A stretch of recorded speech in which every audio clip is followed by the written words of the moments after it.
Hello, mate. Good to see you again. We were just talking about leg training, right? So do you know what happened actually? Funny enough, today I went in the gym and I was meant to train legs, and I like can't be bothered. So in the end, I literally just trained arms. You got the zest back from training yet?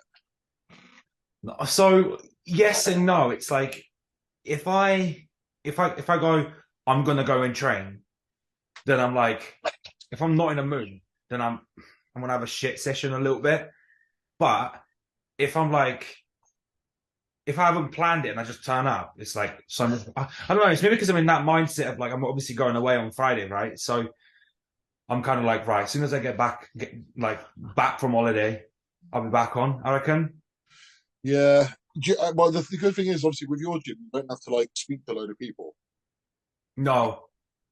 I think sometimes, like, it sounds so whatever. Like, some of the people that come up to me in my gym, so Mm.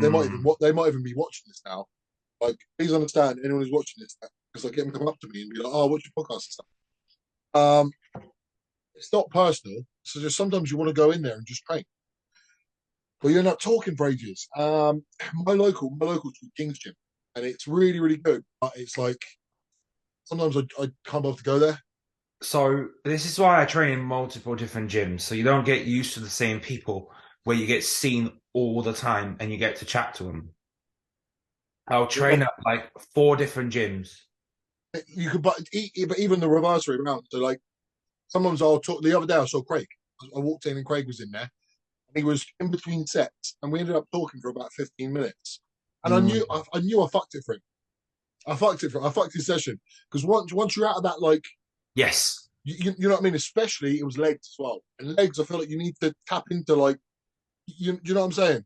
If you're out of it, I it's a bit like, I can't get interrupted with, and I think people might think, oh, it's like it's not that deep. It's just training, but it's more like a mental thing because as soon as you're like you said that out of that yeah, like sort of mindset, you're kind of like you might as well just go home. yeah. So I think that if you and me were just casual gym users, I feel like that wouldn't really matter.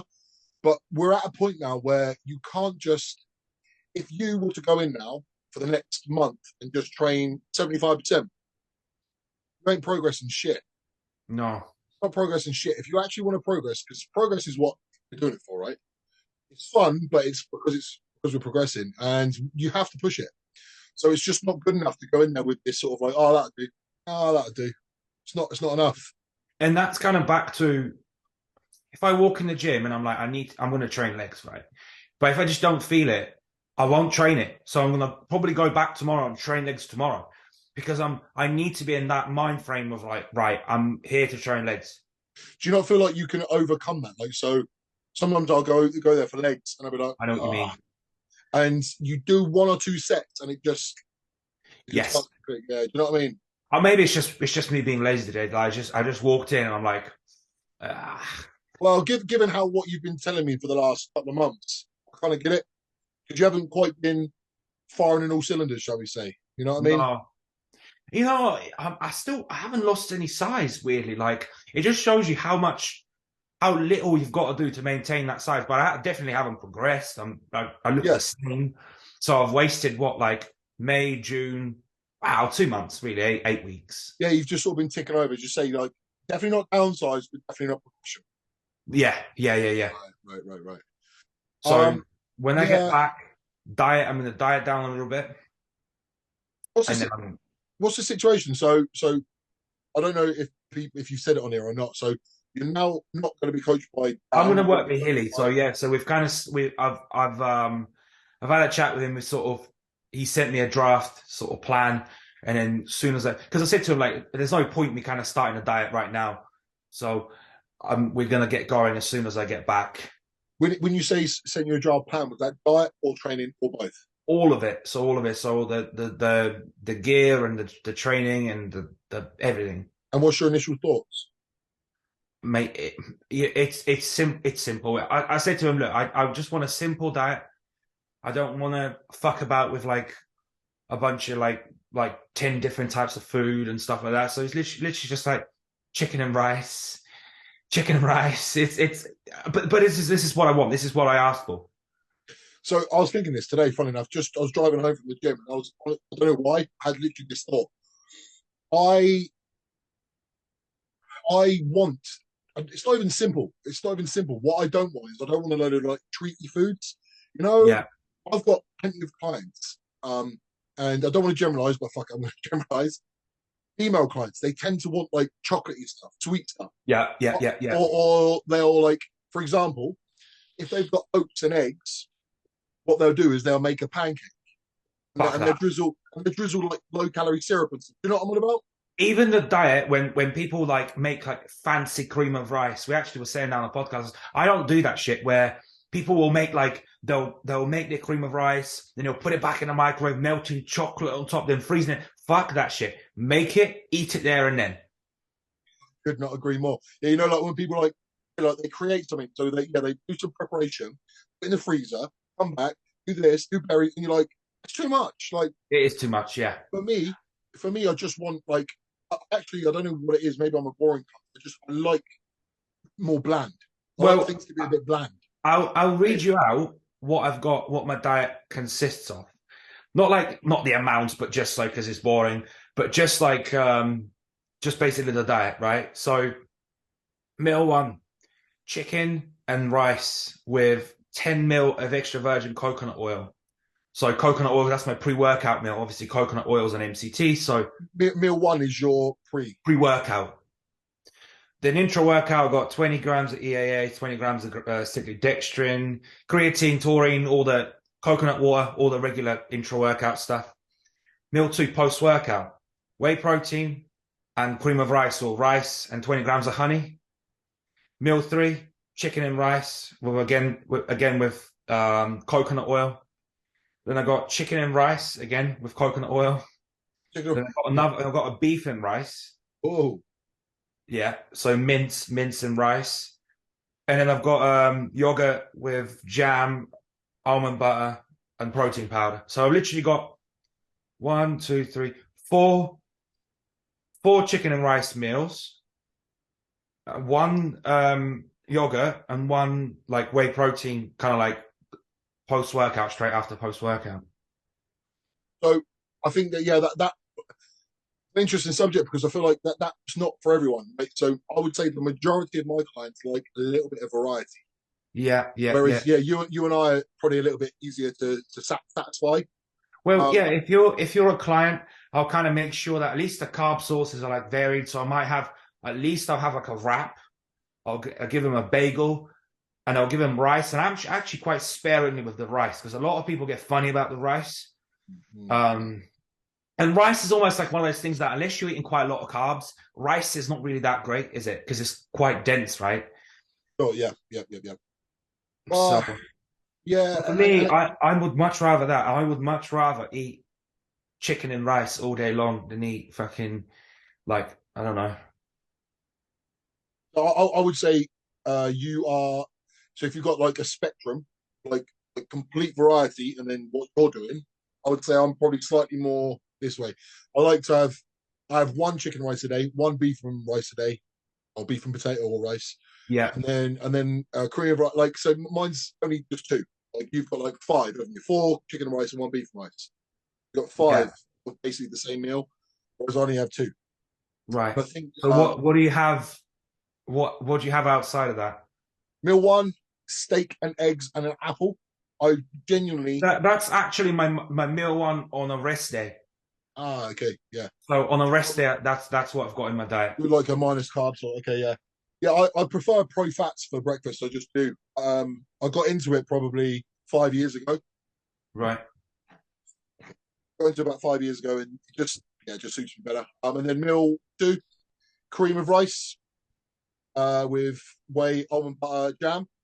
Then meal three, post workout, chicken rice with bagels and Rice Krispie square bars. Just Yeah. me saying I don't want anything sweet, and I've got that. I'm only doing it 'cause it's just really easy Just because calories. it adds carbs in. Yeah, yeah. Calories, yeah. I don't really care. It could be anything. Just want easy calories. Um, meal four, beef potato. Meal five, oats. Five a day. Oh, and I've got an intra as well. So Yeah. five a day, but they're quite heavy meals. You know, like so for See, example, oats. If I'm dieting, like in prep, Oats is like fucking heaven.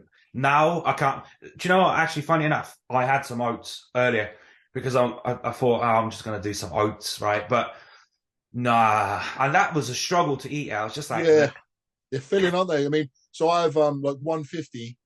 oh, Yeah, yeah, it's yeah. I've been up to like 250 or something like. It's and just like that's only like 90 grams of carbs in like 150. so. What I'm going to swap it out for is granola. Yes. I'm going to put granola in, which is basically No, a it's like a form of oats, but just more tasty and easy to but eat, right? granola's not actually that. Do you know? I always thought granola's like stupidly heavy on fats, but actually it's not that high on fats. Like, sure, if you get like the chocolate one or like whatever, but if you get like a regular fruit granola, it's like 10 grams of fat per. It's really similar to oats. The macros are Like, fairly similar to oats. yeah. So So it's actually really good. so I have if I'm going to put granola, or I have done actually a couple of times this week just gone. So I do 250 granola. It's Yeah. easy. 250 granola goes in easy, and that's like considerably more than the oats. Do you know what I mean? Like calorie wise. So Oh, 100%.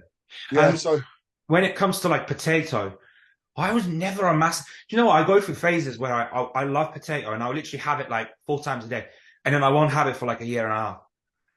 It's cooking it that's fucking pain in the right, ass. so I cheat a little bit. I've got pre-made potatoes from Asda. But here's the kicker. What, the little ones in the bags, the 600 gram. No. Do you know what they're like? Some people might be like, "Oh, well, you shouldn't that as a bodybuilder? I might have fucking calories." It comes like it's already got like a fat on it, like vegetable Oh, fat the or herby whatever. potatoes. Yeah, it comes Oh yeah, so they're fine. Yeah, they're fine. They're like 10 minutes in the microwave. yeah, so yeah, 15 minutes in the oven, and the calories are pretty high as well. So just Yeah. I and I don't know. just I just and potatoes are so filling as well. I'd rather just eat rice. because I've got into a habit at the moment. Sorry, yeah, with my beef meal, so I have it with potatoes, and I'll make it into patties and have brioche buns as well. Again, like so, when speaking about dieting, I think it's quite important as well to find what's like what you find easy to get in. Yeah. You're eating high quantities of food, so I'm over 6,000 calories. High quantities of food, where over a long period of time, it's just. Ugh. So if I can find slightly easier ways to do it, I will. And I do the same Even with my like clients. I say to my clients that if you are really struggling with foods, we'll just take the volume down, put yeah. some calorific foods in. It's fine. It's not like, you know what I mean? So But even like cream of rice. When I'm dieting, I love cream of rice. But like when it comes to eating 150 grams of cream of rice, forget that. Not a chance. I do that every day at 150. Yeah. Oh, forget it. Fuck that. Fuck that. I would rather just eat rice. I just rather eat normal rice. And I tell you what I do. That meal that is technically cream of rice, what I do is actually swap it for rice. I'll have normal rice. I'll mix the whey protein in there in the almond butter, and I'll just have it like that. It's What mix actually really good. mix the whey into normal rice? Yeah. So I'll mix the whey into a paste Right. and I'll put the rice in there. It's Yeah. actually Yeah. good. Yeah. It's actually really good. It's like rice pudding a little bit. Oh, you love rice pudding as well. I do. That's in your top three, isn't it? It's in your Yeah, no, top it's three. actually really good. Yeah, it's actually really good. Yeah, I feel like these little like, they're not like tricks, but like these little things that you do, like you get into little habits, don't you? For me, I haven't got the best appetite, as you well know, because you beat me in the food challenge. But like, my appetite isn't amazing. So anything that I can do to make it slightly easier, providing I'm getting the right nutrients, the right proteins, the right, Yeah. and I'm getting plenty of veg, like it's fine. I always try and get fruit and veg in because that slacks in the off season, doesn't it? Mm. Massively. I know you're not really a fan of veg, are you? Not veg and not massively fruit either. Like I'll eat it, but I'm not like even like bananas and stuff. I'm a bit like I'd rather I'd rather eat more rice than eat banana in there to add a banana I in get there. that. I get that. And I'm definitely someone who sees value in varied nutrients. Oh, for sure. Yeah. So instead of like supplementation, I'd rather try and get it from food. 100%. Yeah. I just on a day-to-day basis, I just can't be bothered. It's like and it to me that like the rice, I've got this like giant rice cooker. So I just get up and I'm like, right, let's say all these rice meals, I'm like, this much, it adds up to this much rice. Pour the rice in, cook it, and then I don't even like measure it. I just scoop out a Well, bunch. if you know that you've got the right amount for the day, right? Yes, You yeah. just eat. Yeah. You just scoop it out as you go along, and as long as it's done by the evenings, Yeah. How it's distributed in that, yeah, that's fine. Yeah, that makes sense. I think for me it really makes it more palatable, like having like slight variants, and even like I find fruit easy to get down because it's like sweet, right? When something's quite stodgy, like too much stodge, like rice, potato, and even wraps and like bread, I find it like over time like ugh, I quite like wraps because I'll get a wrap and I'll put rice inside it. like a burrito. Yeah, Yeah, that it's a makes lot sense. easier to get that down. Yeah, for sure. But I just So find with rice, no matter how much rice I'm eating, I could eat like normally, I mean, I get up to like 150 a portion, like raw. So even at that point, it just goes down so much easier. So it's yes, it's difficult. It's more difficult eating it. It takes longer, but it digests quicker. yeah, So it's out of my stomach. Whereas if I eat a wrap with a rice or like whatever, it takes a little bit longer. yeah, I get that. I get that. I just find heavily meals with a lot of fat in just doesn't work that well. I mean, there was one point when I was with Martin, and he used to put. I think I might have even told you this already. Like I used to put olive oil into my meals, and it was just playing havoc with my stomach. Like I Well, you know was, what? Actually, olive oil is actually quite slow, isn't it? Technically, but something like or almond butter that's quite slow. But actually, something like coconut oil is different because coconut oil is an MCT, so it bypasses the bile duct, so it's actually quicker out. So coconut yeah. oil and it's an MCT, so obviously it's an immediate energy source. You So know what it is though, bro? It's, as much as it's like to do with digestion, but it's actually not just that. It's actually the richness. So of you know, what? like you know, textures when you're eating, like the richness as I'm eating it. It I don't know. Even I remember even when I was younger, anything that was like had like a fairly high content of butter in it.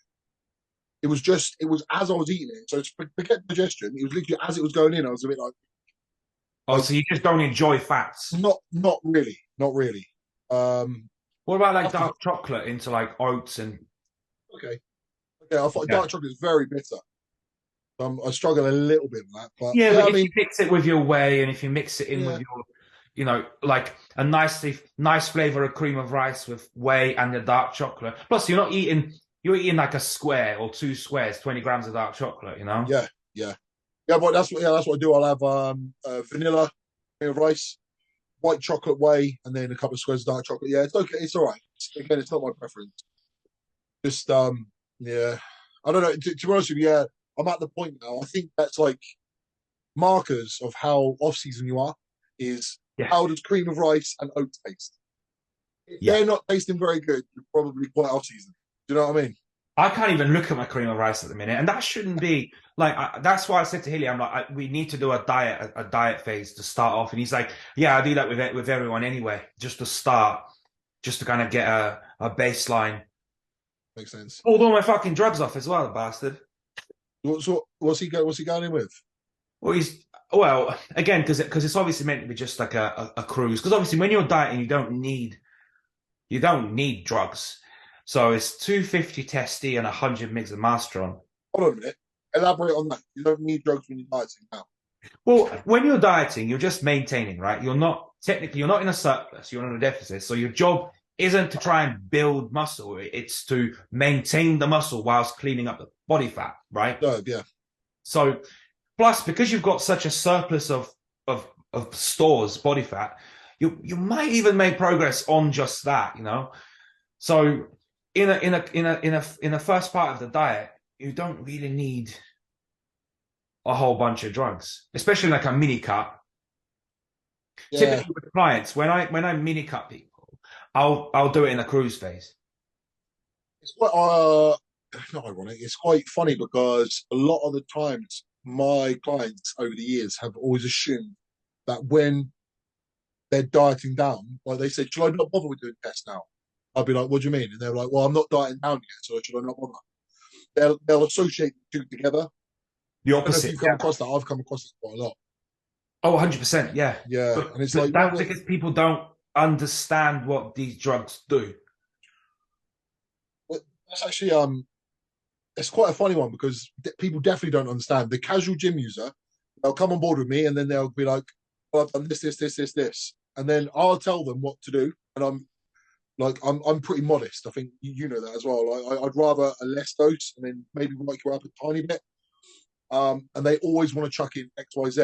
And like, you don't even know what the fuck it does. Yeah, I You have know. no idea what it does, and you just want to chuck it all in. Yeah, but see, you, I think like if you had to coach me and you were like, oh, this is what you're gonna run, I'd be like, ah, fuck off, I'm gonna take weight. Well, hold on a minute. But you're different. You're different because A, your experience with drugs, and B, your level of muscularity, and C, your aspirations, like your goals. Okay. So with competitors, yeah, they fucking use drugs. Like my clients, yeah, for sure. But it's usually lifestyle. That's what I'm talking about. Oh Lifestyle. yeah, oh yeah. Yeah. Lifestyle Yeah, clients, you want to use test. Why is it? Why is it? Test and trend come together now. Like so many clients will be uh, they'll just assume that when you go on test, you go on trend as well. It's almost like it's brother. They have to go together. I don't understand it. I mean, in an off-season setting, like training is not really something you kind of utilize that much. I actually use training all of my off seasons, but only like 100 milligrams. Yeah. That's the reason is because I don't get on with MPP. Uh, I'm on the fence on that one. Obviously, when I've done my nipple time now, I'm thinking about going on MPP.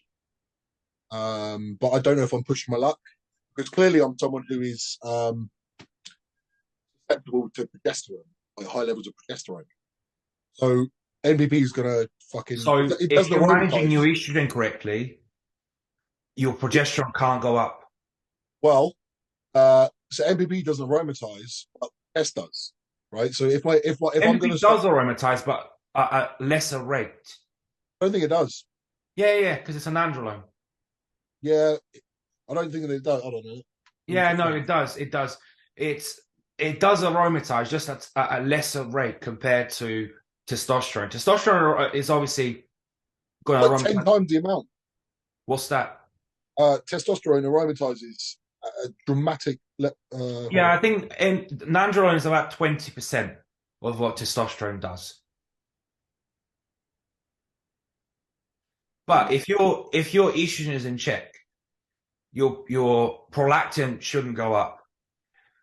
Um, so that's normally what like the way you go around that. I'm just getting it up now because I'd like to.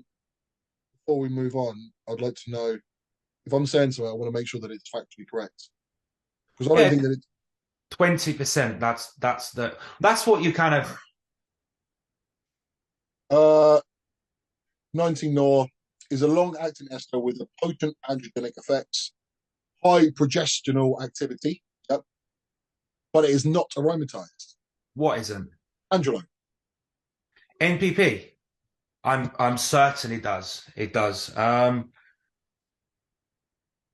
Like that's why always when people go on about their Decadic. Yeah, yeah, yeah. But I feel like this podcast deserves proper.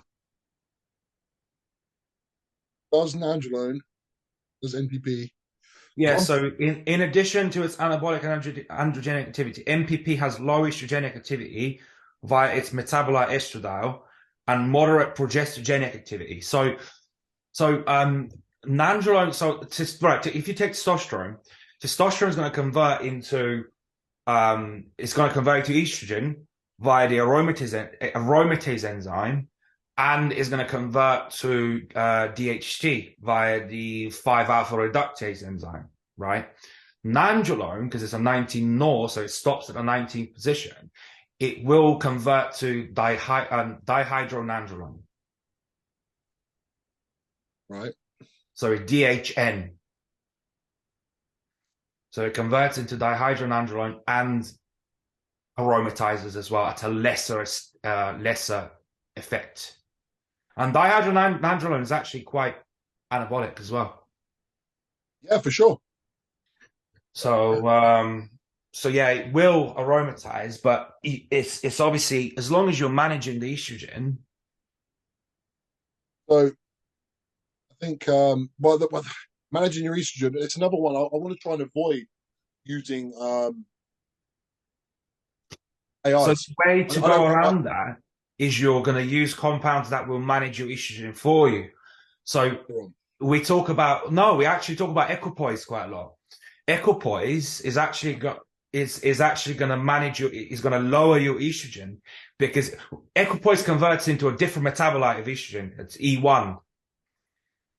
So So so obviously estradiol is E2. I think utilizing equipoise is pretty wise for someone in my position right now, to be honest with you. Yeah, that's what Hilly. That's why I said to you, you probably have a chat with Hilly about this, because he is very good with his gear stuff. So that's kind of his thing.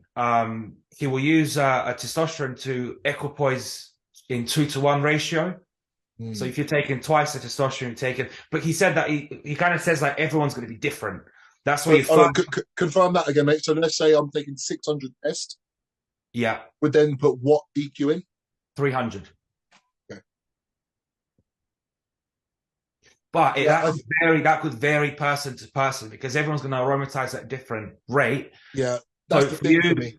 so For me, I think some that people might, yeah, some people might want 600 test and 400 EQ. Some people might need 300 EQ. It's just very person to person dependent, as with everything. But um, but the way you kind of go around that is you start at a certain dose, and then you do your blood work, find out what your estrogen is at.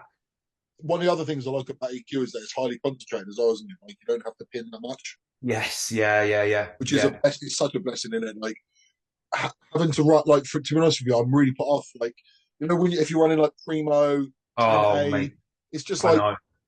milliliter after milliliter after milliliter. Like so something that's a bit more highly concentrated, I much prefer. So even like in prep, a lot of my clients actually opted to use Nanthe, Yeah, I masculine do. Nanthe, because I do. I just keep that instead. I do. Yeah. Yeah. But the way you kind of structure that cycle to kind of minimize the estrogen is your test and EQ is your base. So you might go 600 test, and then 300 EQ, and that's your base. That's what manages your estrogen. And at that point, you might add an MPP. Yeah. So then, because your estrogen is managed at that point, you're not going to get the issues with MPP. I think though, yeah, I know what you're saying, but I think historically NPP is always. I remember the first time my nipples went like bad was 2019, and it was specifically when I was running MPP. I remember it like it was yesterday, man. I put it in, and within a couple of weeks, I started noticing it. I was like, okay, and it started getting worse and worse and worse. Took it out, but it was already too late. Yeah. It had grown to a level that I knew was an issue, and then it never fully recovered from that point. And anytime I tried to push test over like 500, no, it would always make me sore. So I yeah, think getting on board with someone that's really in tune with the gear side is probably a good idea, because you kind of, because you're very good with your diet knowledge, you're very good with your like training, but I think that the gear side is probably where you lack, if you had to kind of pick one of the three, because you're just not massively interested in it, and that's fine. But optimizing that is probably that thing that might take you to that next level. but it's worth mentioning. As much as I agree with that statement, it's worth mentioning that it's only important to someone who is looking to do what we do. Oh, that's what I'm saying for Yeah, yourself. yeah, Like, yeah. which is like Someone the who's looking. intricate little details of Yeah, stuff. yeah. For someone who's looking to push things further, I absolutely see the value in it. I do. So yeah, you're right. I agree. The person that I choose, I want them to be able to be very confident in that area of things. Um, I actually had a conversation today with Dan McNabb. Yeah, We just wanted to test the waters yeah. because obviously I'll get on with him. Obviously, I respect him and I know that he's knowledgeable. But you know what? The other thing I like about him is he's very logical. He's got a good logical brain, and he won't make irrational decisions. I believe. So I guess I just wanted to test the waters. So there's a few guys I'm going to test the waters with and just see how the conversation goes, and I'll get a feeling. You know, I think it's a good shout to go for someone that you don't know. that's the one thing I thought about as well. So it So could so it's just a complete client to coach relationship. that's why I originally chose Martin. But I was thinking about it, right? I was trying to be critical about Martin. As much as we had great results, there's been some really good things. There were certain things that were too far So if this is my lane, this is what I believe in. These are my Yeah. methodologies. There was too many things that were too far away from it. Now, as much as I don't want someone who's just going to mirror what I do, I don't want someone who's too far away. Yeah. There were certain things that I just fundamentally weren't, I wasn't a fan of. Mhm. So I want someone who's going to mirror me a little bit, but have like a small input as well. You know?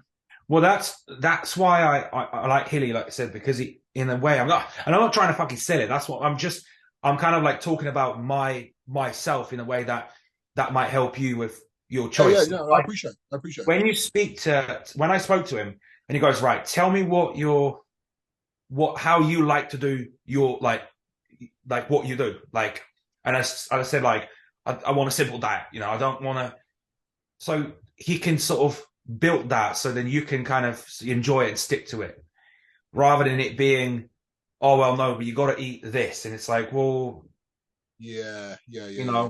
training, exactly. What do you currently do with training? How do you like to train? So Yeah, it's not someone's going to push a certain split on you that you're just going to think, well, I don't want to train like that. I don't like to train like that. And it's more so just giving you volume. So rather than he says do this, this, this, and this, he just says this many sets. yeah. You know? But yeah, that's actually how I over the years I've sort of adapted what I do for people now. So instead of getting caught up in thinking that it has to be these movements, it fucking Yes. doesn't. It does not have to be those movements. Oh, What I say to people, I say, I've actually got a frequently asked questions that I send to everyone. yeah. And within that, I'm like, if you want to change, like if it says dumbbell press, you prefer Smith or you prefer bench or you prefer like just do it. What I care about is intensity and the amount of sets that you're doing. Yes. Yeah. What you're doing it on, I care less about. Like make it fit for you. Yeah, Yeah, that's right. Yeah. So yeah, and again, that's important when you're advanced because like if you're a beginner, they kind of need more clear instructions of you yes, yeah, need to yeah. stick to this, you need to do that. But like when we're at the point we're at, well, that changes. Yeah, and you know when you get to a certain strength level as well, you need to like mitigate injury risk as well. So if I'm doing like 6 big quad sets, let's say I'm doing 2 on a leg press, 2 on a hack squat, and 2 lunges on a Smith. Yeah, that's very taxing with the amount of load that we use. Yeah. It's a lot, and it's not always going to be possible week after week after. It's not like you try to do it, but it's not always going to be possible. So it needs So to. with going around that is actually what you just said. The training that the volume, the way it's set up. Week one, he's got me do a certain amount of volume, which is kind of lowish volume. The second week is higher volume. Right, right. Like Well, then one you week is alternate. lower Then you go volume. like that. Yeah. Yeah, that makes sense. I actually, I used to do that years back. I used to do 1 week was more volume and 1 week was more intensity. Yeah. In terms of weight. Yeah, Mm-hmm. yeah. I think that's a good way of doing it. That's kind of like a powerlifter method, isn't it? Powerlifting. Not the same, but you know what I mean. Like there'll be one that's more dynamic, like and one more. Yeah, I mean, powerlifting's not week on week. Powerlifting's more like blocks. So you might do 4 weeks of like eights, then 4 weeks of fives, 4 weeks of triples. I know, but there might be like 2 deadlift sessions, and one will be based on like how. Oh, for sure. Yeah, Yeah, one's yeah. like Do you know what I mean? Yeah, dynamic and one's like speed or like whatever. Yeah, yeah, yeah, yeah. yeah, yeah, yeah. I still haven't come to a conclusion as to who I wanted to say. I'm just gonna speak to a few people. I might even speak to Hilly. Like hearing you talk about, someone who's very, very knowledgeable. Of course, like it's great. I don't want someone who's just going to mirror me, but I don't want someone who's too far afield. So it's I mean, trying to find it. I think that what for me, always working with coaches has been like, I want to make sure that if I'm going to listen, because I've got a difficult time listening to people, right? And I've somewhat I've gotten better with it, but not. I'm still not like you. I think you follow a lot easier. Whereas me, I'm always like, nah. So I need that person for me to be confident that they know more than me. Makes sense. Like, I think with Louis, it was a bit like, I was kind of thinking like, oh, that like when he says certain stuff and I'm like,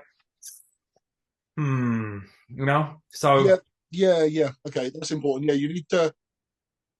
a level of like respect and trust. Because if you lose that, like in fact, I spoke to a guy today and he was saying about how he's just completely lost faith in what his coach is telling him. Yeah. At that point, I feel like you're fucked. Like, hold on, you're not fucked. The relationship is fucked. You don't trust what they're saying, and everything that they say, you kind of go against a little bit. Yeah. And not just that, but like, I don't want people spewing out a bunch of science. So if I said, right, so if it says we're going to do such and such, and I'm going to go, why we're going to do it like that? And he's not going to go, well, it's because this study says, no, he'll say, well, I tried this with my clients, so and so, and an example, and that worked. So let's try that. And then, if that works well, we'll carry on like that. If it doesn't, Yeah, that makes sense. I feel like you shouldn't, as a coach, you shouldn't be putting across things that you don't really know about. If you don't know about it and you aren't able to speak confidently about it, I don't really feel like you've got business putting it on someone else. So, for example, with gear, as you just pointed out, I would absolutely agree with you.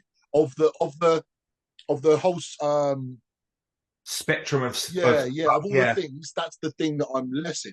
But what I do know, I know a small bit about a small bit, but it's enough to get the result. So that's what I'll stick with. I'm not going to start spewing out a load of other details that I don't know what about, because then you're in deep water. Because if they ask you questions, you look like a cunt. Yes. You look like a dickhead, and then that's when you lose trust. So what I always say to everyone is, like, across the board, simplicity. You may not like this methodology, but this is my methodology. Keep it as simple as possible. Try to reduce the variables. Now you're at that point where you kind of need to break out of that a little bit. For me personally? For you personally, sure. Because you're at the point where simplicity takes you up to a certain point. I'll agree on that. So, like, for example, last night we spoke about insulin and like post-workout and how, so using applesauce, he's got his coach, he works with what's his name, AJ, what's his name, the guy in America. Yes. And they literally do shit like very much like old school, where they're like just, so he's got him doing applesauce post-workout with an insulin shot. And the idea is, obviously, because the fruit, it's got fructose in it, which is going to replenish your liver glycogen stores with a whey protein. And then straight after, you get like an hour later, you get your carbs from cream of rice. And obviously certain little things like that's potentially something that you might want to think, well, maybe that's relevant to me at the point I'm at. Now, sorry, before you finish, I was doing that on prep. Mine had me on applesauce post-workout. Yeah. Oh, yeah, go on. So certain things like that might be relevant to yourself at this point. For example, like the L-carnitine, that's another thing that I found really useful, actually. And I found my chest has actually improved, because before I train, I'll pin it in my pec, and I find I get a lot better engagement with, because that's my problem. My problem has always been trying to actually connect with it. I find I connect with it a lot better. Right. There was someone I came across the other day. It's 3 people that I know. And annoyingly, I only know one off the top of my head, but I know I've come across it 3 times. When people pin their chest, they get that like lump in their chest. Like, Josh Maley is the one I'm thinking about, right? He's clearly tried to pin his middle part of his chest. When he pulls certain poses, you'll see like there, and there'll be 2 lumps either side. You know what I'm on about? Yes, yeah. Yeah, there's a few people that have it, and I'm conscious of that. Because you're pinning water.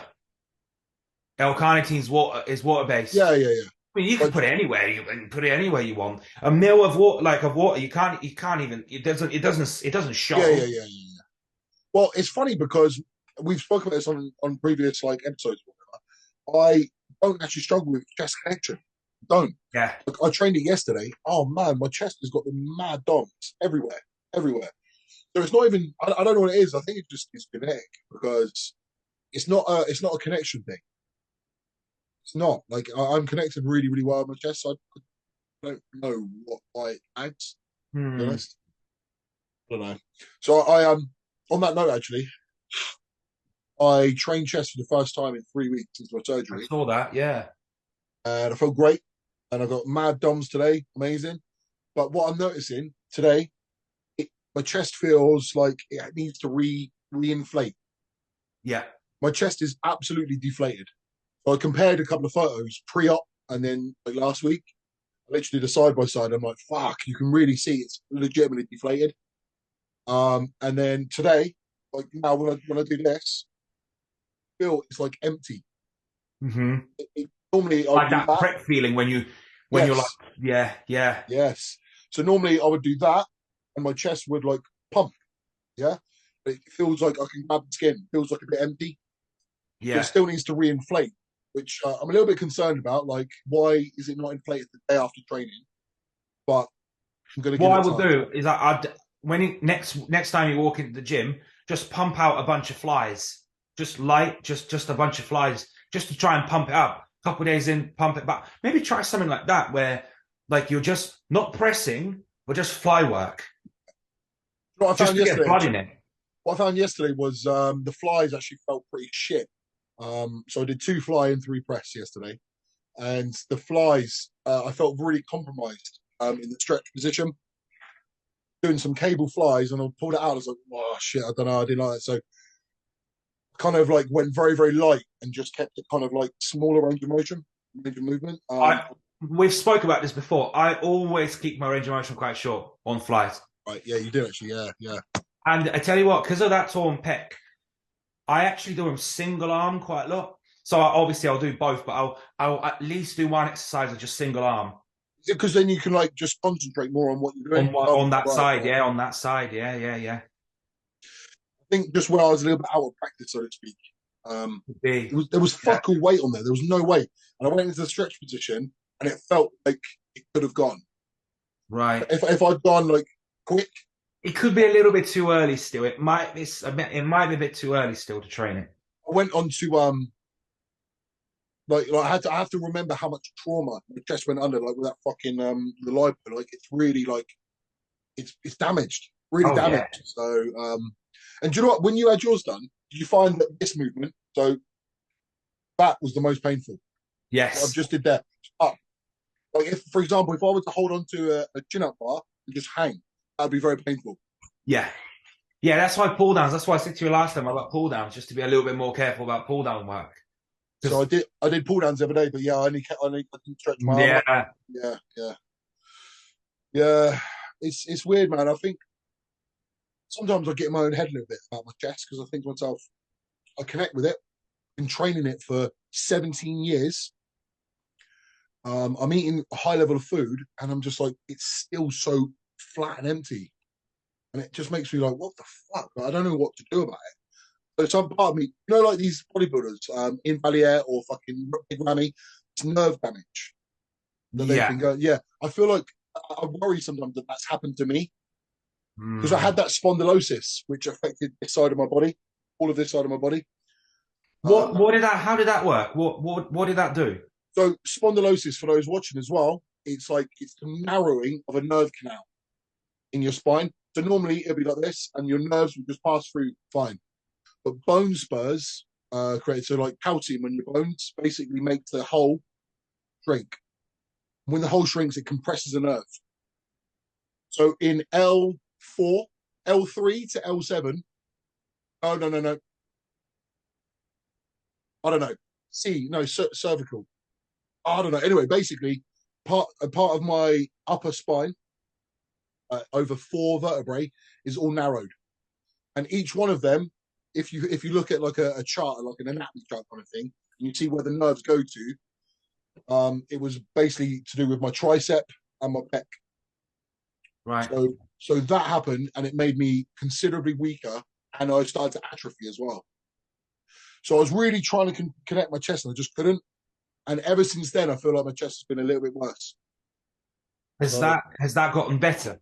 so apparently, according to the internet and like studies, it won't ever be better, but you can manage it with your posture. So it's like it's not soft tissue work, it's not physio, it's literally posture. So Right. making sure you don't hunch all the time. Um, there's something called a chin tuck, right? So you would think to stretch out your spine, you'd like hunch, but it's actually the opposite. What you need to do is you need to push your chin down. And what it does, it will open up the vertebrae at the top. You know, it Right. looks like a stegosaurus, you know, like a fucking Yeah, yeah, dinosaur. yeah. I know what you mean. Yeah, It's when like you chin tuck, they open. you Yeah, can feel yeah. that neck stretching up here. But yeah, but no, but actually that's the wrong move. If you push your chin back, if you do it now, that opens up. It opens up the vertebrae and it creates more space. Right. So what I find when I'm like working on my computer, I make sure that I'm all right. I do that every single time, and it has helped. It has helped. Yeah. But I mean, cool, yeah, Miles. Certain people, it's just certain body parts that just they're always gonna be slightly behind. But I don't just know, you man. know, and your chest is not that bad. I think you think it's worse than it is. It's just I feel like sometimes like when I'm wearing a t-shirt without a pump, it makes me look like considerably smaller than I am. Does that make sense? Like it just looks flat. I'm really broad in my shoulders, and then like I'm flat here. But that's normal. That us. I mean, I'm built similar to like with the wider structure. So that means like if you look when I look at my stage shot, that's literally I just see like two delts, like nothing in the middle. 100%, mate. It's like Yeah, a 100%. it's like a washboard, but that's normal because it's just you're not gonna have like a massive chest until like all the time that you're so broad. It's just normal. So the photo I put on Instagram the other day. So I put this up the other day, and if you look, I'm just very much I'm like very delty, and then very much lacking in my chest. Is that now? That's now, isn't Yeah, it? that was taken like But yeah, but you 3 days. haven't trained chest. I tell you what, that your chest don't look bad. I don't think your chest looks bad. That was completely flat about 3 days ago. I seem to. When I look at it, all I see is fucking like, oh man, shit. But then I trained obviously yesterday. I put it online, and then with a pump in the right lighting, Yeah. it doesn't look small. It kind of like looks kind of fits my body. So yeah, I don't know. Do you ever look at your like prep pictures and you think, well, actually, like in that shot, actually looks pretty good. Yeah, sometimes, but then sometimes I look and I'm like I try and think back to what I was thinking when I posted it. Some of them I was really proud, and I'd post it. Now I look back and I'm like, shit, I don't know because I was shit. just the reason I asked is I was literally looking at a couple of pictures just earlier, and I'm thinking at the time I looked at that shot and I was like, "Fucking look like garbage. What the fuck?" But looking at this now, I'm like, if I looked like that now, Oh shit, yeah, that is great. that's Your what I mean. chest I looks was thinking, your chest looks really full as well. you reckon? Put it up again. Well, there was like two shots. Like one of them is that one where the leg detail, like oh, not no leg detail, but that chest looks a little bit Yeah, better. your chest looks full. Yeah, yeah. And then there's like this one where I'm like, it's better leg detail, but like, Right. but like, No, that looks great, man. That looks really good. I was looking at this and I'm like, I actually don't look too bad in that picture. But at the time when I took it, I was just like, fucking look like garbage. Like, what the, how can I look? I'm like, there's people that train 6 months and look better than me. Mate, I've thrown so many paddies on, like just to myself. No one else knows. I take a video and I delete it, and then I go to recently deleted and I delete it, and I'm like, fuck's sake. Yeah. But then, as you say, you look back. Most of the time, I'm quite happy when I look back now. But there are some that I look at and I'm like, I just immediately focus on my chest all the time. Hmm. That's all I ever do. I just look at my chest, chest, chest, chest. Um, and to a degree, my legs. So I was looking at some of my stage stuff and my legs. I'm like, man, it's really lagging. Uh, I don't know. I don't think your legs are that bad. Like I don't know. I think you think they're worse than they are. so look at this stage shot, right? From the back. Yeah, but that was a shit show. That was not a good look for you. Like my legs don't, in my opinion, don't match my upper. Yeah, but look at shots from like the universe. Yeah, It's better. definitely better for sure. It's the angle. It's a lot of things. Like Yeah. remember that time when we done the FitX show, and I was Yeah. backstage and I took these Oh shots. yeah. That's Yeah. what I mean. It's like if I had gone from underneath, like if I'd gone lower and taken the shot like that, Yeah. your legs would have looked so much bigger. It's just, but you know, Yeah. My legs did not look favourable. It's whenever the camera's high. The camera's high yes. looking down. It's always like, oh shit. Mm. Well, I don't know. I feel like it's so mad because people assume bodybuilders are like really into themselves, really like you just love it, don't you? Like you post the time you love yourself, and actually we're so critical, so fucking critical. Very rarely do I actually truly like what I see. Never. More, I can't think of a single time that I've looked at myself and, especially when I take a picture. If I train and look in the mirror, I'm like, that's the only yes, time yes, that yes, I look and I think, actually, I look pretty good, right? 100%, yes. And then I'll take a picture and I'm like, whoa, is that how I actually look? Oh, that's Yeah, shit. what I feel like sometimes the camera's like lying to me because I look in it, as you say, you look in the mirror with a pump, you're like, it's not bad. Yeah. Take a photo. Oh man, I look like a scrawny cunt. Oh my Especially god, if you what the get someone fuck? else to take a picture of you. Oh, and they never take it right. No, You know, like some random dude, and he goes, "There you go," and he like, you're like, fuck, fuck. as soon as they hold it too high, I know it's fucked because you have to hold it more neutral, like around the waist height. Do you know what I mean? Yeah, yeah, yeah. You kind of want it like belly button height, Yeah, especially yeah, like with yeah, kicking shots. That's like the sweet spot. 100%. I Yeah, actually tend to have mine higher because for me, like I'm more lower dominant, right? So for me to be like more favorable, I right, actually right, right, right. like sort of chest height, sort of like sternum height. But do you know what I always find though? Like when you do a lat spread, camera's high, your lats look small. Whereas if Yes. the camera looks up at you, it makes your lats look really fucking big. You know? Oh yeah. Especially imagine put the camera on the floor. Oh That yeah, was massive then. fuck yeah. I know. It's the thing. I think this is like something that's overlooked, like bodybuilding on stage, bodybuilding, like proper, like competing. There's nowhere to hide. You can't pick the angle.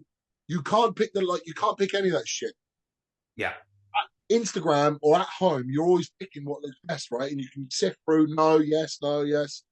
People don't realize this because what they do is they see someone on stage, and then what they remember from themselves, they'll take a photo of themselves in their lighting, and they'll be like, and in their head they think they can beat it.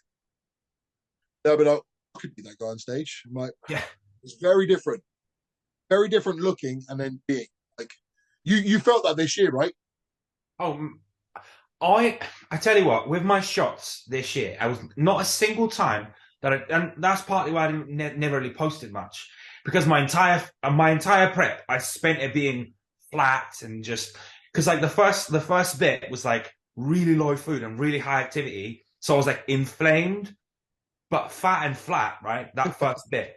Then I started to look skinny, but like skinny and inflamed. So I never actually in a prep. The only time I was actually kind of happy is when we like did like a pulled all the cardio for like a week, and up my calves like 400, and I've got that side chest in that gym. That looked that to me is the only look that I was actually quite happy with, and It's, that most muscular that I took in Pure Gym, yeah, that yeah, was that like was three it. weeks out. So that was directly post that week. Outside of that, nothing. And then even the stage shots, you didn't like any of them, not really. Oh, I hated the stage. The stage shots looked better than I expected. So when they took the videos, right, and I looked at it, I was like, fucking hell, like that was terrible. People were like posting. I'm like, I'm not gonna fucking repost that. It looks awful. And then some people sent me like pictures from that they'd taken from the audience. I'm like, actually, they're not as bad. I don't feel too bad now about it. Still unhappy, but like, yeah, I didn't think they were terrible. And then the stage shots that I got, that I actually like half of them were like in transition because I ran through my routine so quickly because I just again I didn't really know. That most muscular is the only one that I actually like with the hands on hip. Yeah, yeah, yeah, yeah. I remember after I won the FitX overall, the one that you were at, FitX posted me, but they posted a terrible shot, and I thought of all the shots, because I had the pro shots. I knew what all of them were. And they chose this one where I looked shite. And I thought, so I actually messaged them. I said, surely if you want to advertise your brand, showing an overall winner looking subpar isn't good. I said, and he messaged back and he was like, yeah, all right, fair enough. I like which one do you like? So I told him which one I like, and he posted that instead. He actually deleted it. Imagine PCA would never do that. Well, they'll just slap it on. If you said PCA, I don't like that one. You say they would be like, oh.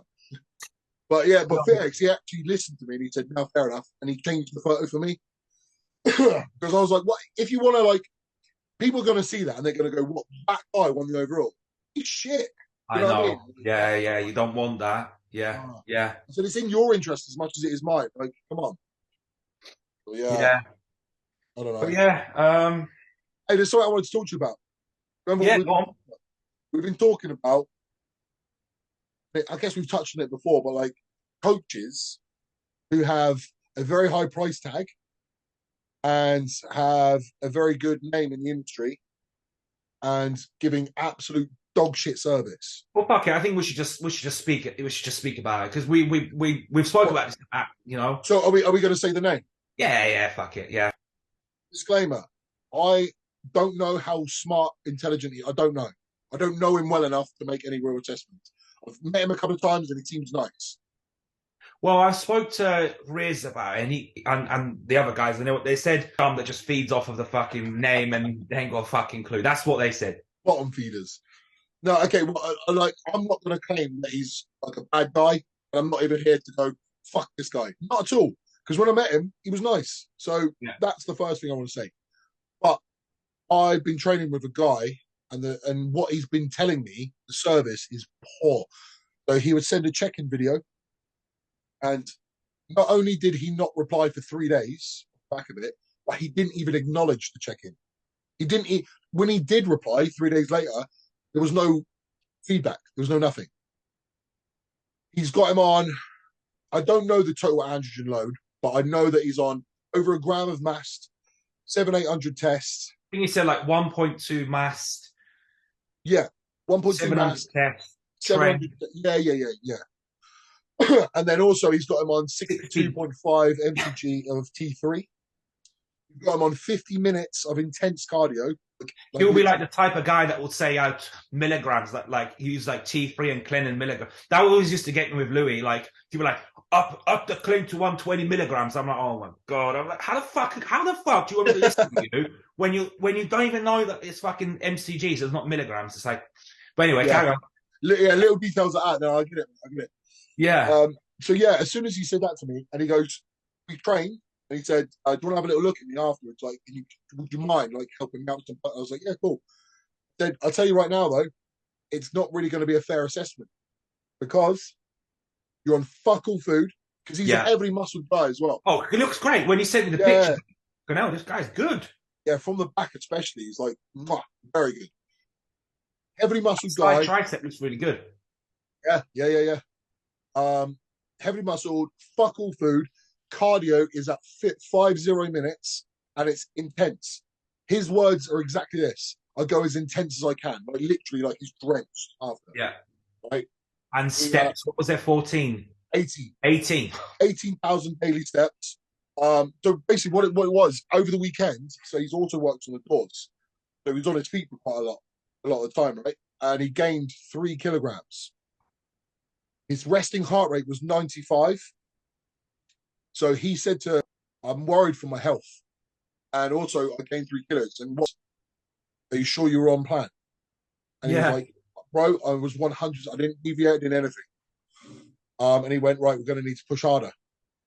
And I was like, anyone who's worth their salts knows at that point, your body is telling you something, right? If you are pretty fucking lean and you've been dieting for a long time, you're on all those cocktail of shit, you step to there and you gain 3 kilograms. It's very fucking obvious what's going on. Your body is fighting back. You need to bring things down. I had that happen to me, and you were the one that was saying you need to pull back. 100%. But anyone who's worth their salt, as I say, knows, because it's impossible to gain weight if you're in a deficit unless the hormones are telling you something, right? Hormonally, your body's fighting back. You're going to be holding water. It's just stress and fatigue. So in this instance, what you would do is you would reduce cardio or take it out. You would increase food via like either increase baseline calories or do like a refeed. You would like have a look at the cycle and think about what you can do there as well. So many different things, even the step count. There's so many different things. But instead, And just to say, just to preface, I'm sure you agree. It's like if your weight's going up, but you're getting leaner, your performance is fine, your energy is fine. okay, yeah, then that's fine because yeah, it's fine to be inflamed. It's fine to be inflamed as long as you're getting to the like getting leaner. You'll still be able to train. But if your training is shit, you're fucking drained. You know, you're just maybe if you lose your appetite, you can't sleep. These things like that's when you need to address it. you're absolutely right, man. So yeah, that's a really good point. It's not that you're relying solely on body weight. It's you're looking at the whole picture, and there's probably what 10 markers that you can go by. Right? There's so many different markers that you can sort of, and all of them were going negatively. All Yeah. of them. And what he said was his reaction was, well, we need to go harder. We've actually increased his T3 at that point. He increased his cardio. He decreased his food. Yeah. And I just said to him, like, what, and how much you charge? How much he charge you a month? And he says, £250. It's £250 a month, and he's giving him no fucking thought at all. So With a lot of these prices, it's fucking stupid, isn't it? What do you think is like a reasonable price to pay for a decently high level coach? well, okay, that's a bit of a loaded question because there's too many variables. Let's just say someone of like our sort of level, right? You know, someone who takes it very seriously, and the coach is deemed as like one of the best in the country. What's a reasonable price? For me personally, I probably wouldn't pay 250. Probably wouldn't. I would No, pay but like probably up to let's say 200. for a coach that's kind of like a higher, even like a let's say a tier above us, someone that we would get coached by.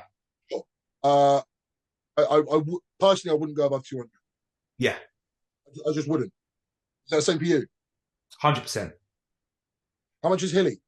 175. Yeah, that's about right. That's good. That's Yeah, yeah, reasonable. yeah. I agree. Yeah, but then price is a funny one, right? Because I know why they do it, right?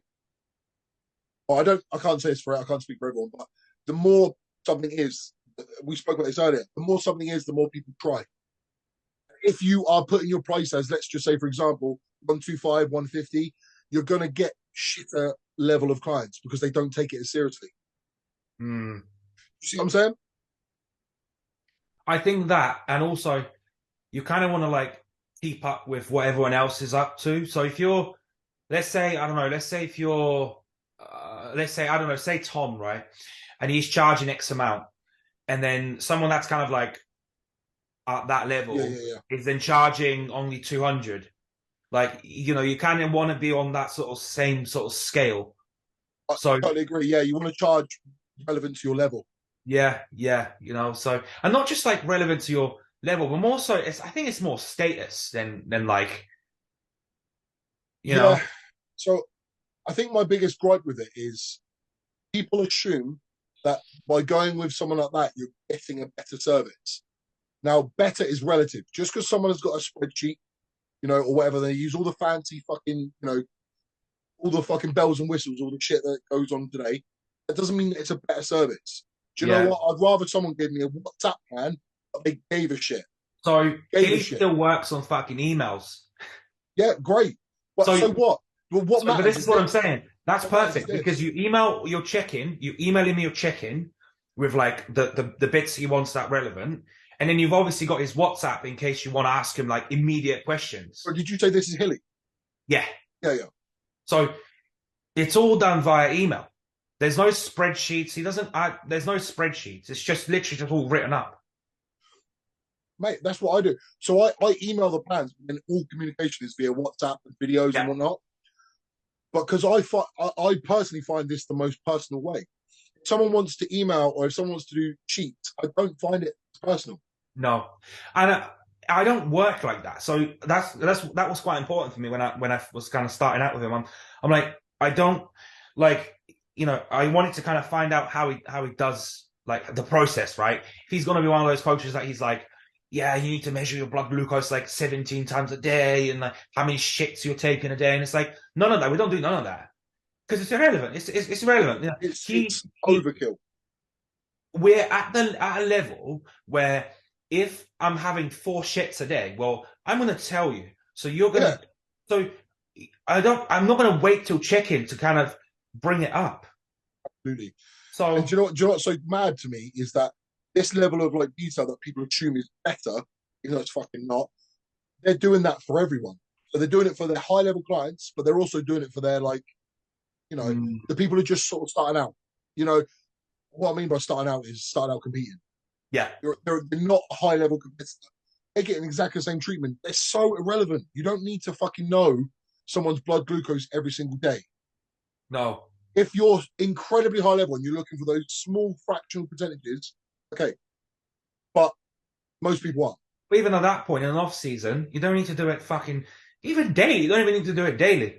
But what I mean is, I could see why they could make an argument for it. Yes. Somebody is looking for those, Right? Mm-hmm. But 99% of us are not there. Yeah, We're yeah. not. We're just not. Right? No, and look, let's say, for example, let's say he introduces insulin and he goes, right, for the next few days, I want blood glucose fasted, I want blood glucose post-workout, Right. and I want Okay. blood glucose, and then you do that. And then he's like, right, that's the right insulin for what you need. Or you adjust it. And then that's when then you're like, right, that's done for them. We don't need to do that. That makes sense. That makes sense. There's a reason for it. Yeah. Well, I said it to this guy. I said to him, I said, do you think, do you know what T3 does? And he went, not really. I went, like, do you think? And he went, I don't think so either. And I thought to myself, and it just got me thinking, like, you have no business putting someone on 62.5 mtg of, like, he's flat as fuck, and he's fucking, and it's catabolic as well. Oh, mate. In that position, with that amount of food and that amount of output, he is literally going back. He's actually going backwards. Yes. 100%. So, and I worry that, people are being disillusioned. I don't know if that's even the right word. They're being walls pulled over their eyes, man. Like, they think that this is the way to go. Because he's 250 a month. I'm sorry, man. Bullshit is bullshit. It's just high price bullshit. But you it's can just also bullshit with a price that. tag on it. But also I think, like, if you don't have the knowledge yourself, then what are you questioning? Absolutely. So he doesn't know any better, does he? Yeah. So if I send my car to a mechanic, right, and then I can't question him because I ain't got a clue what I'm talking about. So it's like, what are you going to question? Yeah. So in his mind, he doesn't know to question. Like, he doesn't even know if 62.5 is a high dose. It's a lot. Yeah. He doesn't know. Yeah, that's a good point. So I guess that the onus is on you as well to know what's what, right?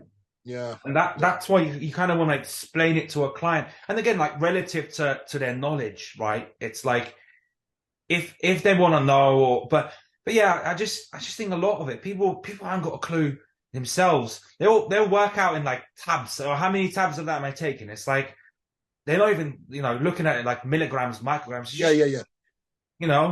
Yeah, that's such a common one, isn't it? Like, we spoke about it before, but yeah, I did 3 mil of this. Like, well, what does that mean? 3 mil of something that it doesn't really tell me what. Because what ester was it? What fucking compound was it? What? Be specific. And I feel like this level of coaching is detrimental to people's health, and this needs to be called out, because even people on stage who are going on stage fucking emaciated, drilled into the ground with fucking protocols that are absolutely unnecessary. No one really calls it out. I feel like coaches aren't being called out enough. No, and again, like, we kind of see that behind closed doors, but a lot of people don't know that. And clients, they think that's the way, right? So they think, well, that's how I'm meant to look, or that's right, that's the right way, when it's not. Yeah, and if they've never competed before, and then that's their only exposure to it, they assume that that's just what people do. Yeah, because they don't know any better. They're naive. And then they'll go online and be like, my coach is great, does this. And it's like, I don't know, anyone who knows what they're looking at knows what they're talking about. Yeah, yeah, and again, we called that out like a while back, and like I said, like we don't name people, we Well, we'll don't just name. yeah, no, no, yeah, yeah. But I even just with, I think sometimes we kind of try and like be on the fence a little bit because a lot of these people are friends of ours, so we kind of like try and be a little bit like, a little bit more careful. But we're protecting people a little bit, aren't we? Let's be honest. yeah, I don't think like but then again, if the client's happy, then what can you do? But yeah, that there is that in there because they all seem really happy. So it's like, I, I feel like I'm a bit gutted though because I don't know, it's not what sport should be, and I feel like another one as well is knowing class criteria. Yes. Like, so I just had someone join with me yesterday, and he's like, "I want to do classic, bro. Blah, blah, blah, blah, classic, classic, classic." Sent me his photos, and I just said, "Look, I'm sorry to burst your bubble, but you're not classic, and I will not be putting you forward for classic." And he was like, "Oh, but my goal is to do that." I said, "Yeah, it doesn't really matter. No, it's not that I'm dismissing you, but you need to understand what you're going for." Yeah, yeah, yeah, yeah. And a bit like bikini girls going for shredded condition. You're not supposed to be shredded. It's not the criteria. So you need to know the criteria that you're going for. As a coach, it is your duty to know what the criteria is. 100%. Because again, like what you want, but what the look is and where you're going to do best, because that's what you're looking for. You're looking for within that federation where you're going to, a little bit like how we discussed with Craig last time about the judging criteria. It's almost like they've all got different standard and you kind of want to match that. And let's be honest, right? If I were to ask you now, do you know the criteria for? And this isn't a trick question. Like seriously, do you know the criteria for women's physique, figure, toned figure, trained figure? Do you know what the nuances between them are? No. And I Obviously, don't. toned would mean slightly leaner, right? So yeah, trained is more hard looking, and the toned one is more softer looking. But figure, in particular, they're not supposed to be too small, right? They're supposed to be a bit thicker. And then it comes down to like genetics, like waist size, Waist and size, yeah. and in proportions of upper to lower. These things matter. And I'm going to tell you right now, I'm not claiming to know them either.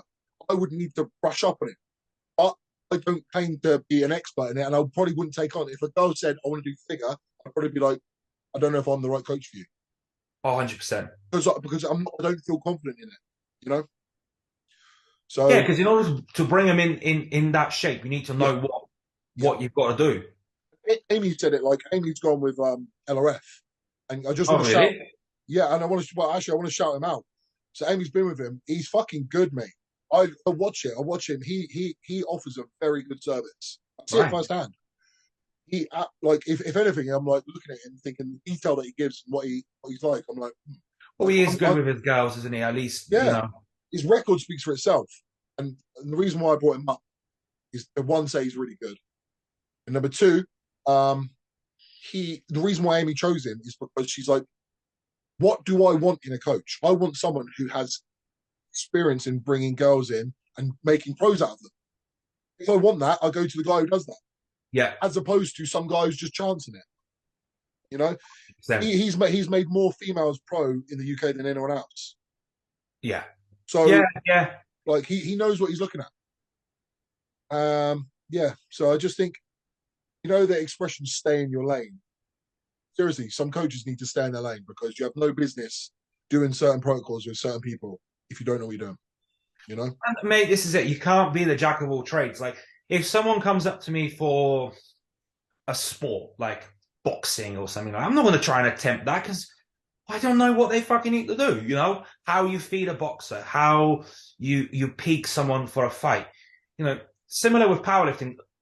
I get this quite a lot. I've only got one guy that trains for like strength, and that's because I've trained him for probably 3 or 4 years now.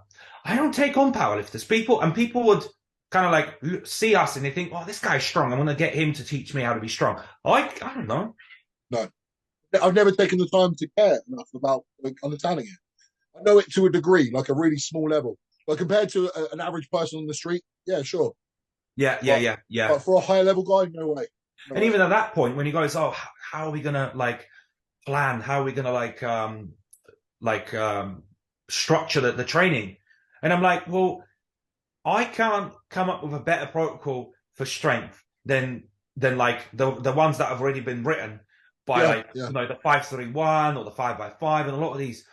You just go and follow that template. yeah. Their programs are so much better, If tested. I feel like you could take them on as long as you let them know that at the very beginning, say, this is my speciality. I'm not in your specialty, but I can offer you this. If this works with what you want as well, okay, cool. But Yeah, yeah, understand, yeah, you know what I mean? Like, don't try and cross the boundaries. yeah. So a lot of it, like females, like again, basic dieting, sure, but when it comes to like a lot of the advanced stuff, no, I won't even claim to know what to do when. It's absolutely fine to know your limitations. It doesn't mean that you're a bad coach. If anything, it makes you a good person. If you're honest and say, look, I don't know if I'm the best person for you in that aspect, I think that's like, it's a good trait Oh, to and I have. do that all the time. I do that all the time when I say to people I'm not the right coach for you because I just like to do things a certain way. And especially when it comes to females, like I haven't got an interest into female. I'm not that interested in the female side of bodybuilding. I'm just not, and I'm not going to pretend to be. So don't come But, to me. but I think that's good. Like, yeah, as you say, don't be a jack of all trades. Just like pick your niche and go with it. Yeah, yeah, I would say my niche is a guy a male between 18 to 45, give or take, and they've been training about 3, 4, 5 years, and they want to take it to the next level. That's yeah. me. That is me right there. If that's who you are and you want a coach who's going to give a shit, I'm your guy. If you don't fall into that, I don't know if I am. That's the truth, Hmm. you know? Um, And I'm but also happy to kind of like defer people to different yeah, coaches. I'm like, so and so is really good with that person, with that side of things. So yeah, definitely. there'll be certain coaches who are a bit more technical in terms of like the training side of things, or they'll be more technical. They'll be incredibly well versed with nutrition or with fucking cycles and stuff, Hmm, hmm. steroids. So Well, that's why I kind of like that was one thing that with Dan, it was a little bit like not unsure, but I think he's a little bit too into like the training side of things. And I'm like, I kind of like to do my training in a certain way because I don't know, I can't picture myself trying to follow this structure of this exercise and this exercise and this. I just want to enjoy that. I agree. I agree. I think there needs to be some structure, but also some sort of leeway as well. Well, like I said, with Hilly, it's almost like a middle of the way. It's sort of like you do this much volume. Yeah, You pick what yeah, exercises yeah, you yeah. want, You whatever fits distribute it how you. you want. Yeah, yeah. Yeah. It's one of the So most common questions actually that clients say like, "You mind if I swap this one with this?" And I have to like screenshot the frequently asked questions. Yes, yes. You can do whatever you want. Like, don't be so caught up in thinking there has to be a certain movement. It just doesn't. Can yeah, I ask yeah, you this? You know you've got more, not more, but you've got a lot of females. You have, yeah. or you have had. Well, Maybe not right now, but in general, I'd say I'm like 50-50. Yeah, yeah. over It's over all the time, lifestyle though. over the time you've been doing it, you've got a lot of females. Do you find that there is a high percentage of females are either vegan, vegetarian, don't particularly like meat, dairy intolerant, gluten intolerant, but they're almost always one of these things? I've had a couple of vegan. Mainly, it was one girl that I actually coached for a show last year, and she brought a load of her friends my way to train them, and they all were vegan, and I was just like, oh, what a fucking pain in the ass.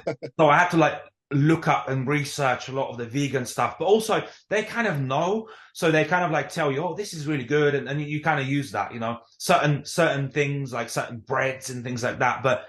Yeah, I don't enjoy that as much because I like, and I kind of like have to be upfront with them. I'm like, look, that's your choice to be vegan, but bear in mind, someone that eats meat is gonna it's gonna progress faster.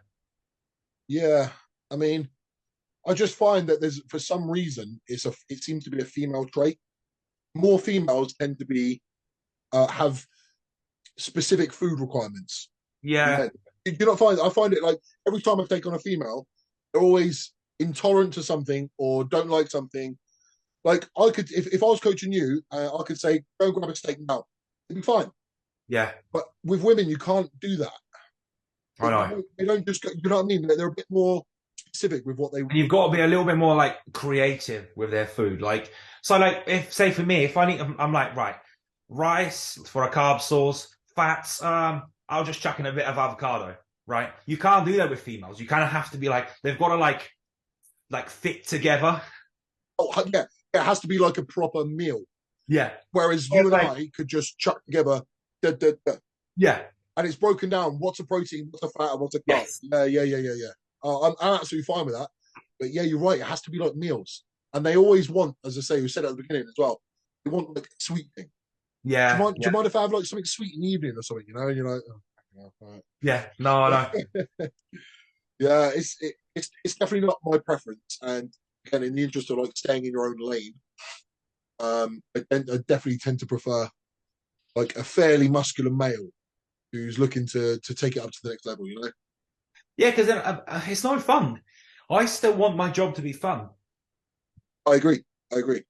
If I had like majority women or were like, oh, I'm a vegan, oh, no, I want to tell her, oh, it's like I don't know, I just wouldn't get the pleasure from that. I wouldn't. I just think, oh, for fuck's sake. Yeah, Yeah. yeah. I definitely. When are you coming down?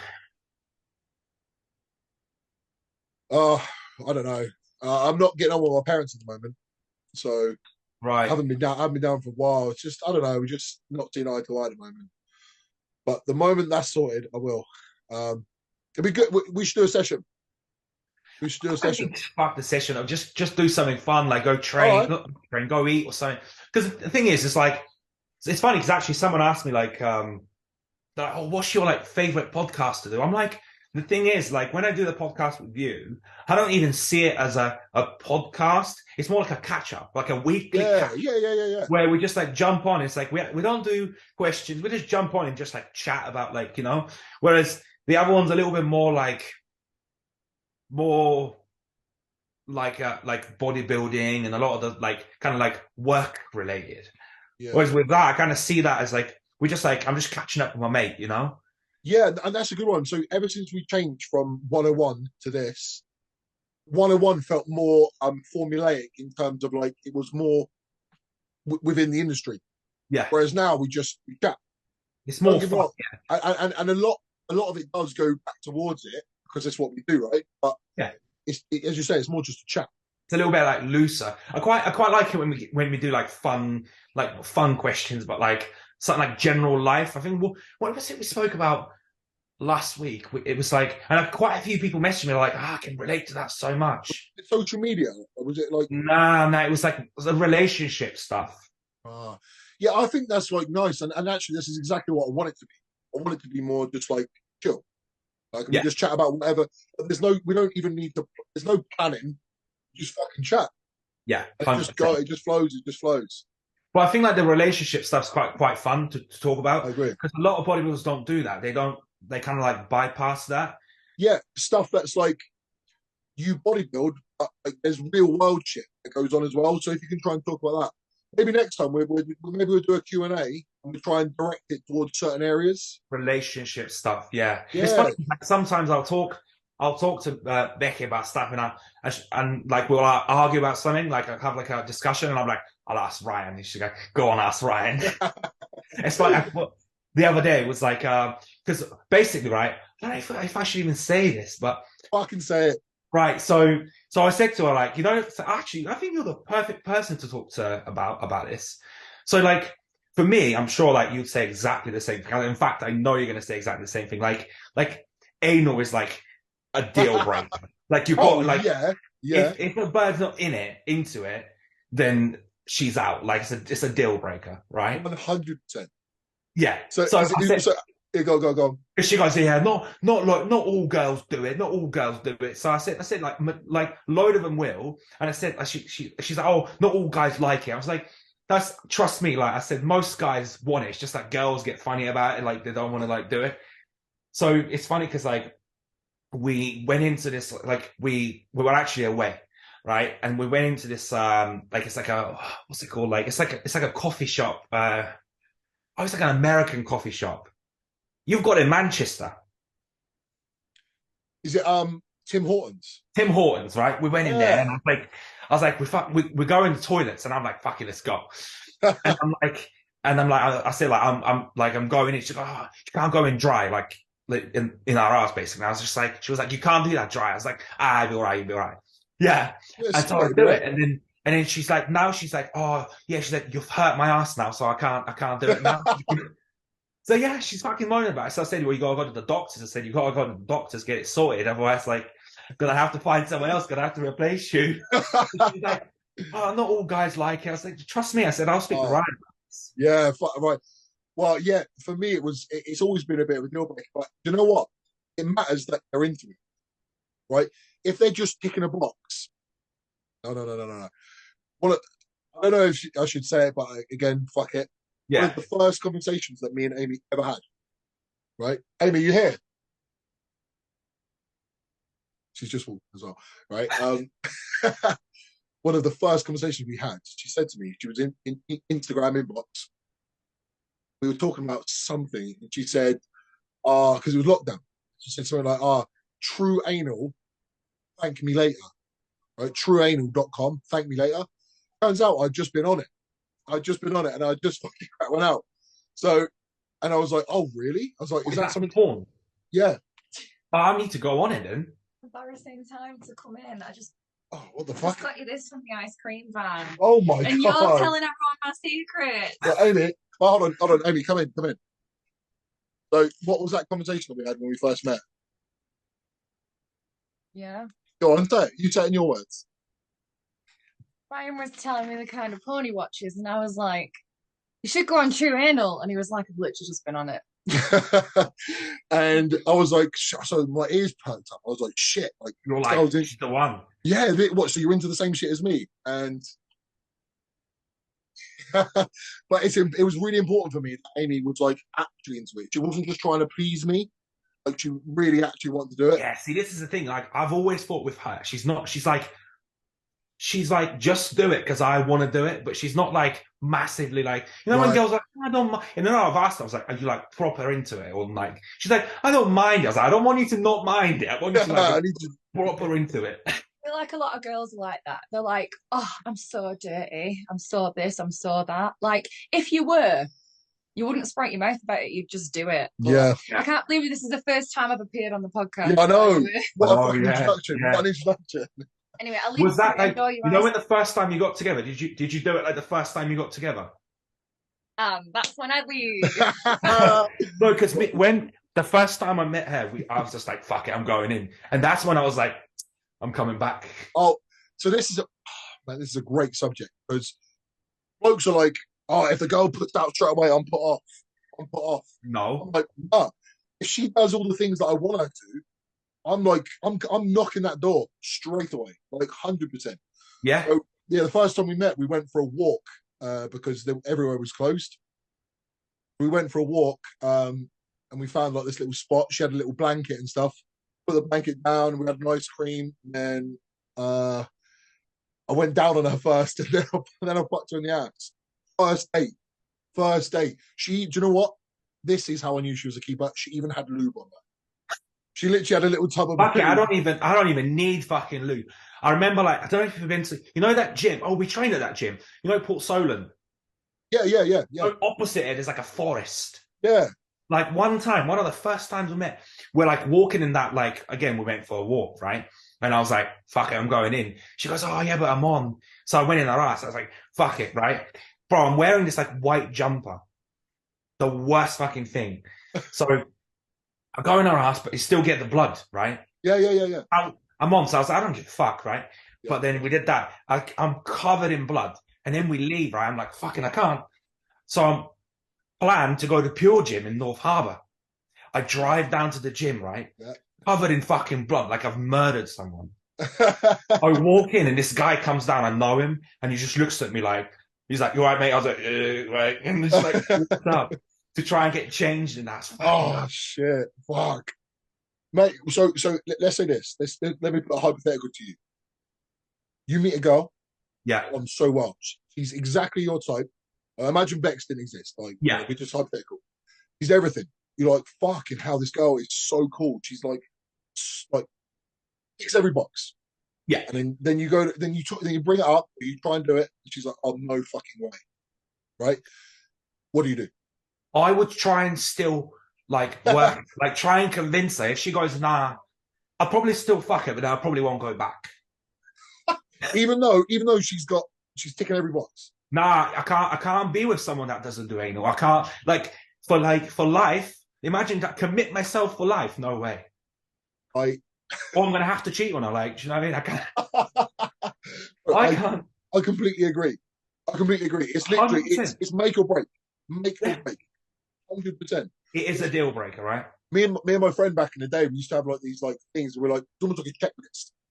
And if they didn't pass these checklists, it wasn't like a physical fucking list, but like as soon as they said, like someone thought they had ground rules. Oh, you're not allowed to do this. Don't come on my face. Don't fuck me in the ass. Don't blah blah blah. And I was just like, oh, whatever. I'm bored. I'm literally bored already. So But do you not find like girls are a lot more like they'll do anything like nowadays. Like they just do anything. like yeah, like in more modern times, it's like so common. So Yeah, common. Yeah, yeah, 100%. But there are still some that don't do it. yeah.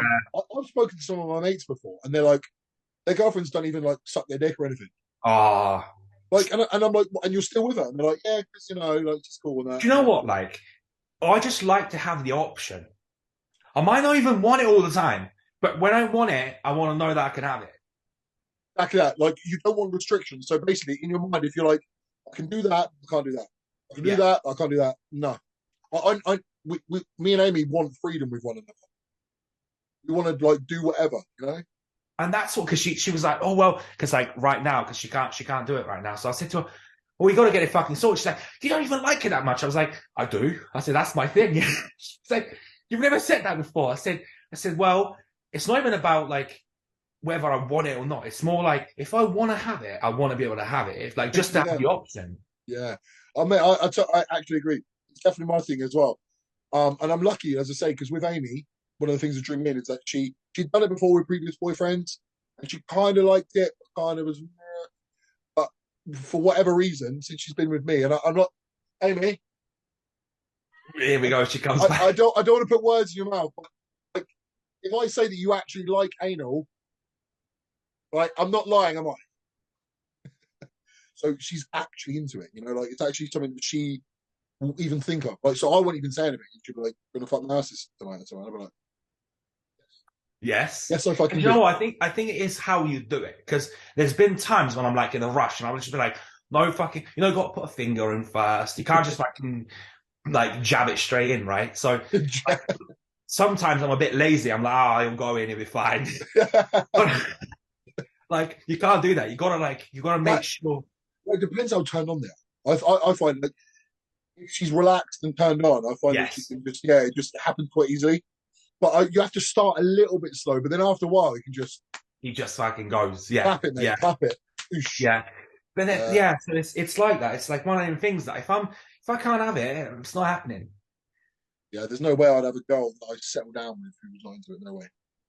See, that's what I needed to hear. And I knew that you'd confirm Yeah, that. So 100%, man, 100%.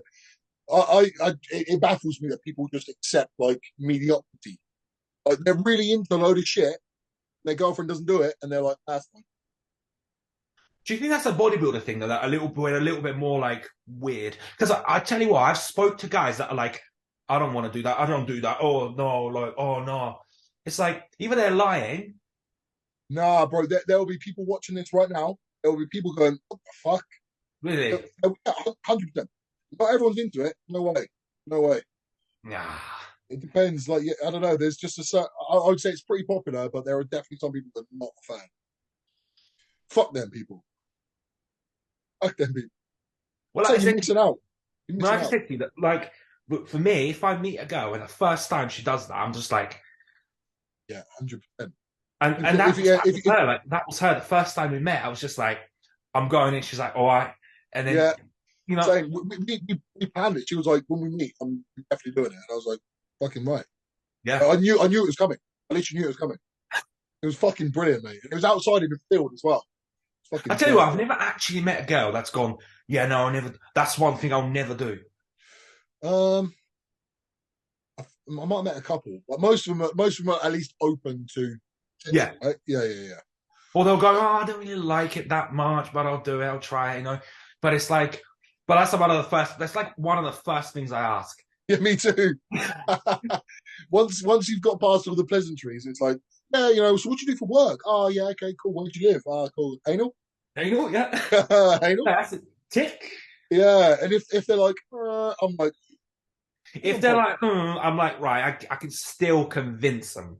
yeah, like a little bit of, persuasion.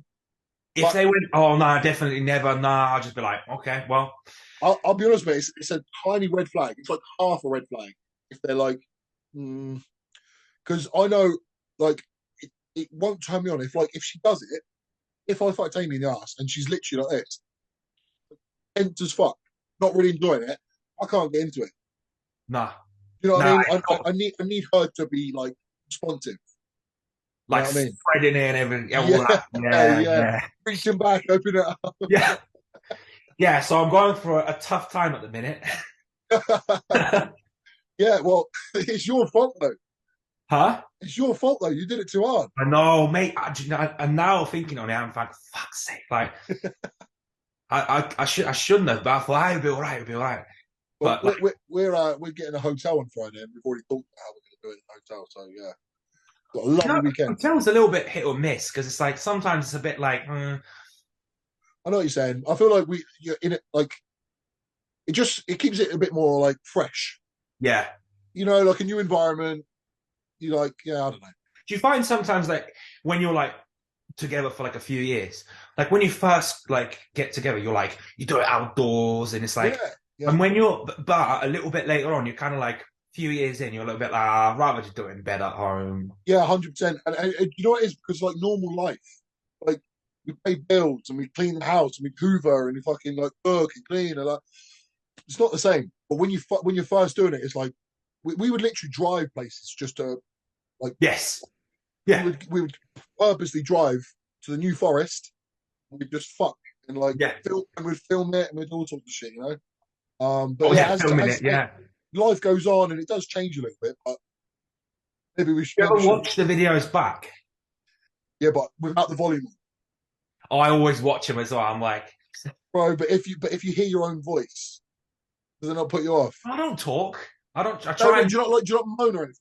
nah, nah, nah. What That what freaks me out. you're dead silent like this. No, not dead silent. Maybe not like dead silent, but like I'm not like loud because that would put me off. I think I'm too loud. That's my problem. I'm too loud. Ah, Yeah, I'll be like moaning and shit and saying shit because I like talking dirty as well. see if I did that, she'll fucking laugh at me. We both do it. We're both saying all sorts of horrible shit. See, yeah, I need to maybe get into that. Yeah, I'm telling you, mate. I'm telling you. We say some proper like horrible shit. See, that should be the topics of our podcast. I agree. Next time then, I reckon like you put a Q&A out, I'll put a Q&A out. You do like a specific subject, say like ask me about, and then maybe I do, and we can like have it a bit more like centered around certain things. I think that's better because I think there's too much bodybuilding shit going on. And I think sometimes you burn out from bodybuilding. It's like talk about fucking bodybuilding and shows, and it's like half of the shit we speak about, we've spoken about 100 times. Yeah, it's true. It's true. Well, okay. On that note, then we're cool time on it. The next one we'll do something a bit more I like think we've gone for like 2 hours now anyway, so yeah, yeah. yeah. Well, all right, mate. Been a pleasure, Cool. and I enjoyed that Bye, last bro. bit as well, man. That's great. Yeah. All right, mate. Catch you later. Yeah.